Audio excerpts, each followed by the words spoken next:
J'ai travaillé à la SOL pendant plus de 20 ans, avant d'aller dans les postes comptables. J'ai travaillé pendant 37 ans à la fonction publique, 37, avant d'aller en retraite. Donc je maîtrise ces affaires. Vraiment, je vous conseille de faire vos... Si tu es à la fonction publique, l'État ne vous contrôle plus. Auparavant, en fonction, on ne peut même pas acheter les taxis. Tu achètes maintenant, on ne va pas te poursuivre pour ça. À mon humble avis, je ne sais pas si ça a changé. Auparavant, on contrôlait. Les fonctionnaires pour acheter un taxi devaient passer par leur cousin, par je ne sais pas qui. Parce que l'État lui-même a vu que les salaires qu'on te donne, ça ne peut pas te permettre de bien vivre. Donc, débrouillez-vous si vous êtes fonctionnaire. Et si vous pouvez faire votre propre activité, c'est encore mieux.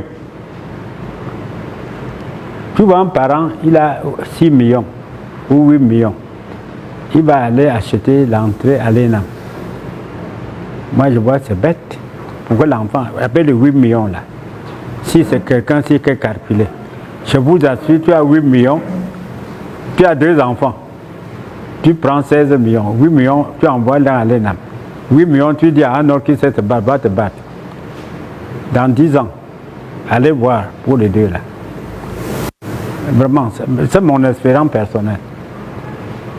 Parce que, bon, si nous voyons les fonctionnaires aujourd'hui qui sont bien, si vous regardez bien, s'il n'a pas volé, s'il est bien, c'est parce qu'il a volé.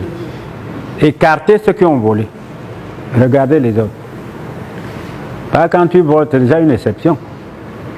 Et les sanctions sont là. La prison est remplie des fonctionnaires. Vous voyez, est-ce que vous souhaitez être là-bas pour ça? Ce sont des conseils que je vous donne. Je n'ai pas été parfait, mais vraiment, on s'est débrouillé.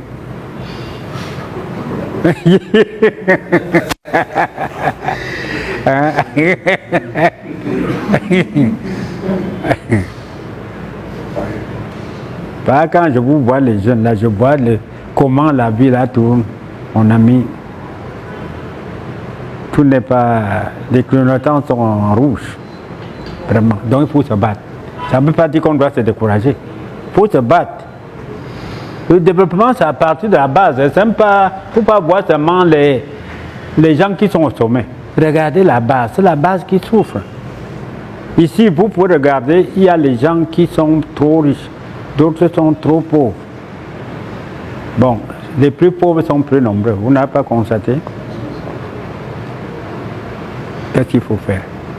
Donc c'est cette catégorie qu'il faut beaucoup regarder. Il faut beaucoup regarder. Et quand vous regardez un peu le schéma, vous n'avez pas constaté les gens les plus riches chez nous sont les illettrés. Vous n'avez jamais fait ces paramètres. Ça n'a pas attiré votre attention. C'est-à-dire le gros bourgeois là, le plus ils ne savent même pas écrire là. Ça n'a jamais attiré votre attention. Hein? Ils aiment le goût du risque. Toi maintenant tu vas dire, comme tu aimes toujours être fonctionnaire, si je veux faire ceci, mon casier judiciaire, on va les gâter. Je ne pourrais plus faire le concours d'entrée à l'ENAM, ceci, cela. Lui, il ne s'attend plus à rien. Il n'attend pas la fonction, puis il n'attend rien. Il se jette dans l'eau. Ça tient, ça ne tient pas. Et souvent, ils réussissent. Moi, je pense que c'est dans ce sens. On vous a appris à l'école l'équation à 3 inconnus.